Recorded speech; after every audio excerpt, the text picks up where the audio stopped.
Rise and shine na yan, magandang balita para sa mga motorista. Nagkaroon ng rollback sa presyong petrolyo simula ngayong araw.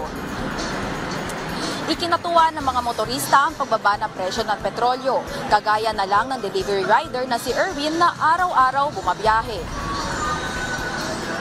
Sobrang mahal ng gas kasi, kaya yung kita namin nababawasan din. Kaya malaking tulong sa amin yun yung bumaba yung gas. Sana nga tuloy-tuloy yung pagbaba para hindi naman kami nahihirapan na sa lalo na ngayon, masama yung panahon. Araw-araw din nagmamaneho si Donald papasok ng trabaho mula Fairview patungong G. Araneta. Naapektuhan din kasi mas malakas sa gas pagka yung traffic. Mamimenos sa budget. Ang pagbaba ng presyo ng produktong petrolyo base sa magkahiwalay na anunsyo ng kumpanyang Langis. Piso kada litro ang mababawa sa halaga ng gasolina, piso at 30 sentimo naman sa bawat litro ng diesel, habang piso at 65 sentimo naman ang rollback sa kerosene.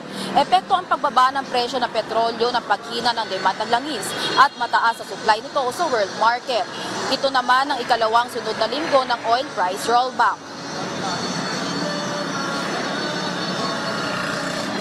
Para naman sa traffic update ngayong Miyerkules, mabigat na ang volume ng mga sasakyan dito sa Commonwealth. Pero tuloy-tuloy naman ang daloy ng trapiko. May kaunting pagbabagal nga lang paglabas ng zipper lane patungong southbound at papasok ng elliptical road.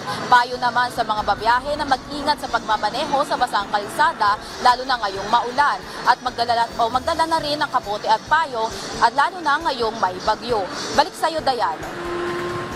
Maraming salamat, Vel Custodio.